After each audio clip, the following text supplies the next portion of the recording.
আজকের ক্লাসে আমরা আলোচনা করব West Bengal council of higher secondary এডুকেশনের ক্লাস 11 এর ফার্স্ট সেমিস্টারের অন্তর্গত র্যাপিড রিডের থেকে যে টেক্সট রয়েছে তোমাদের ম্যাকবেথ, সেখান থেকে বেশ কিছু গুরুত্বপূর্ণ মাল্টিপল চয়েস কোয়েশ্চেন। তোমরা যারা 11 এর ফার্স্ট সেমিস্টার দিতে যাচ্ছ তাদের সবার পক্ষেই ভিডিওটা খুবই হেল্পফুল হবে, তাই আশা করি কেউ মিস করবে না। তো দেখো, Macbeth by William Shakespeare 1564 to 1616। Question number 1, who is the author of Macbeth? ম্যাকবেথের লেখককে? Very easy, Christopher Marlowe, William Shakespeare, John Milton, Geoffrey Chaucer. Obviously option B will be the right answer. William Shakespeare is the author of Macbeth, কারণ আমরা Macbeth, as you like it এবং Othello এই তিনটে গদ্যই William শেক্সপিয়ারের লেখা, যেগুলো তোমাদের পাঠ্যসূচিতে অন্তর্ভুক্ত রয়েছে। Question number 2, what title is Macbeth given after his victory in battle at start? শুরুতেই ম্যাকবেথকে যুদ্ধে জয়ী হওয়াতে কি টাইটেল দেওয়া হয়েছিল? Thane of Cawdor, thane of Glamis, king of Scotland, prince of Cumberland. দেখো, থেন অফ গ্ল্যামিস সে ছিল, যুদ্ধ যখন সে করে তখনই সে থেন অফ গ্ল্যামিস ছিল। কিং অফ স্কটল্যান্ড তো সবার শেষে হলো, প্রিন্স অফ কাম্বারল্যান্ডও নয়। So option B, thane of Cawdor will be the right answer. কারণ এই থেন অফ কডর, যে কিনা অপোজিট পার্টিকে সাহায্য করে রাজার বিরুদ্ধে গিয়েছিল, তাকে পরাস্ত করেছিল ম্যাকবেথ, এবং পরাস্ত করে ফিরছিল বলেই তার যে রাজ্যের ভার, সেই কডরের ভার ম্যাকবেথকে দিয়ে ম্যাকবেথকে কডরের থেন বানানো হয়েছিল। So option A will be the right answer. Next, who tells Macbeth that he will become king? কে ম্যাকবেথকে বলেছিল যে সে ভবিষ্যতে রাজা হবে?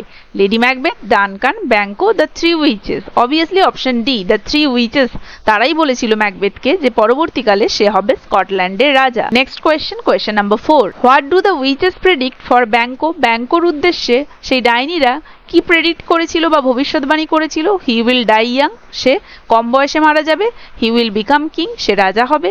His descendants will be kings, তার উত্তরাধিকারীরা রাজা হবে। হি উইল বিট্রে ম্যাকবেথ, সে ম্যাকবেথকে প্রতারণা করবে। Option C will be the right answer. কারণ সেই ডাইনিরা ব্যাংকোর উদ্দেশ্যে বলেছিল সে রাজা হবে না, কিন্তু তার উত্তরাধিকারীরা হবে ভবিষ্যতে রাজা। So option C will be the right answer.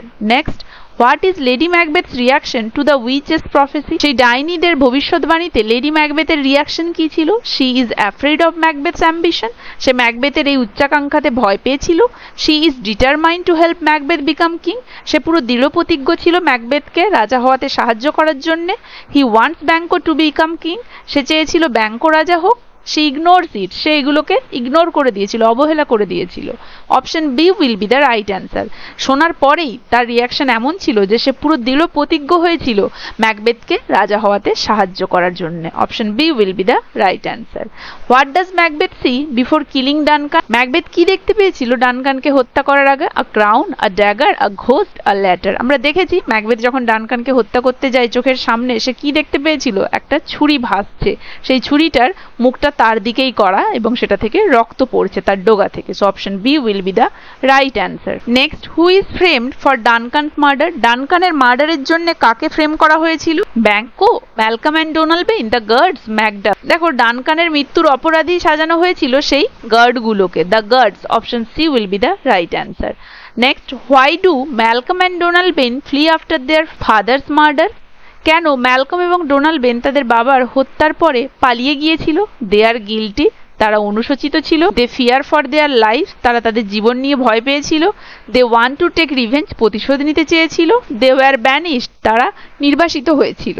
Obviously option B, কারণ রাজা মারা গিয়েছে এবং রাজপুত্ররা ভবিষ্যতে রাজা হওয়ার দাবিদার, তাহলে যে ব্যক্তি রাজাকে মারতে পারে সে নিশ্চয়ই রাজার সিংহাসন পাওয়ার লোভেই মেরেছে, তাহলে রাজপুত্রদেরকেও মারতে পারে, তাহলে সেই ভয়েই তারা দুজনে পলায়ন করেছিল। Option B will be the right answer. Next question, who become suspicious of Macbeth first? কে প্রথম ম্যাকবেথকে সন্দেহ করেছিল? Lennox, Macduff, Ross, Banquo.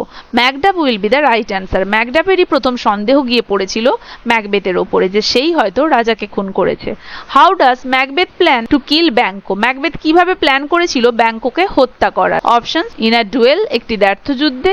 With poison, বিষ দিয়ে। ইউজিং হায়ার্ড মার্ডারার্স, ভাড়াটে হত্যাকারী নিযুক্ত করে। বাই ফ্রেমিং হিম, নাকি তাকে দোষী সাব্যস্ত করে, নাকি তাকে অপরাধী সাজিয়ে? Option C will be the right answer. ভাড়াটে হত্যাকারী নিযুক্ত করে ম্যাকবেথ ব্যাংকোকে হত্যা করতে চেয়েছিল।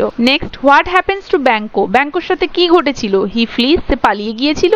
হি বিকামস কিং, রাজা হয়ে গিয়েছিল। হি ইজ মার্ডার্ড, তাকে হত্যা করা হয়েছিল। হি কিলস ম্যাকবেথ, সে ম্যাকবেথকে হত্যা করেছিল। Option C will be the right answer, কারণ ব্যাংকোকে ম্যাকবেথ ভাড়াটে হত্যাকারী লাগিয়ে হত্যা করেছিল। Next question, who escape during Banquo's murder? ব্যাংকোর মার্ডারের সময় বা হত্যা করার সময় কে আরেকজন পালিয়ে গিয়েছিল? Macduff, lady Macduff, Lennox, Fleance. দেখো, ব্যাংকোর সাথে ছিল তার পুত্র ফ্লিয়ান্স, এবং ভবিষ্যৎবাণীতে উইচেসরা বলেছিল ব্যাংকো রাজা হবে না, তার উত্তরাধিকারীরা রাজা হবে, তাহলে তার ছেলে তার উত্তরাধিকারী। তো সেই জন্য ফ্লিয়ান্স মানে তার পুত্র এবং তাকে দুজনকেই ম্যাকবেথ মারার জন্য হত্যাকারী পাঠিয়েছিল, কিন্তু সেই হত্যাকারীরা ব্যাংকোকে মারতে পারলেও ফ্লিয়ান্স কিন্তু পালাতে সক্ষম হয়েছিল। So option D will be the right answer. ব্যাংকোর হত্যার সময় ফ্লিয়ান্স পালিয়ে গিয়েছিল। What appears at Macbeth's banquet disturbing him? ম্যাকবেথের যে ভোজসভায় কি উদ্ভব হয়েছিল যেটা ম্যাকবেথকে প্রচুর ডিস্টার্ব করে ফেলেছিল? A crown, Banquo's ghost, a bloody dagger, a vision of Macduff. Obviously Banquo's ghost, ব্যাংকোর ভূত সেই ভোজসভায় উপস্থিত হয়ে ম্যাকবেথকে খুবই ডিস্টার্ব করেছিল। Option B will be the right answer. Who refuse to attend Macbeth's coronation banquet? ম্যাকবেথের রাজা হওয়ার সুবাদে যে ভোজসভার আয়োজন করা হয়েছিল তাতে তার নিমন্ত্রণ কে প্রত্যাখ্যান করেছিল? Banquo, Macduff, Malcolm, Fleance. দেখো, ম্যাকডাফ একমাত্র রিফিউজ করেছিল ম্যাকবেথের ওই ভোজসভার নিমন্ত্রণ গ্রহণ করতে। So option B will be the right answer. Next, where does Macduff go to seek help against Macbeth? Macduff কোথায় গিয়েছিল ম্যাকবেথের বিরুদ্ধে সাহায্য চাইতে? মানে ম্যাকবেথের বিরুদ্ধে ম্যাকবেথকে পরাজিত করার উদ্দেশ্যে সেনাবাহিনী তৈরির জন্য সে কোথায় গিয়েছিল সাহায্যের জন্য? Norway, England, Ireland, France. Macduff ইংল্যান্ডে গিয়েছিল, যেখানে রাজার বড় ছেলে ম্যালকম পলায়ন করে আশ্রয় নিয়েছিল, সেই ইংল্যান্ডে গিয়েছিল সেই ম্যালকমের সাহায্য নিয়ে সেনাবাহিনী গড়ে তুলে ম্যাকবেথের বিরুদ্ধে যুদ্ধ ঘোষণার জন্য। So option B will be the right answer. তো দেখো, আজকের ক্লাসে আমি ম্যাকবেথ থেকে 15টা most important multiple choice questions discuss করলাম। আরো 15টা গুরুত্বপূর্ণ মাল্টিপল চয়েস কোয়েশ্চেন্স আমি তোমাদের এর পরের ক্লাসে আলোচনা করে দেব। আজকের ক্লাসে তাহলে এখানেই। আশা করি ভিডিওটা সবারই আগামী পরীক্ষার প্রস্তুতিতে খুবই হেল্পফুল হবে, তাই কেউ মিস করবে না, অবশ্যই দেখবে। আর ভালো লাগলে একটা লাইক আর শেয়ার করে দেবে, আর চ্যানেলটাকে আমার কাইন্ডলি সাবস্ক্রাইব করে দেবে। দেখা হচ্ছে এর পরবর্তী অংশটা নিয়ে পরের ভিডিওতে।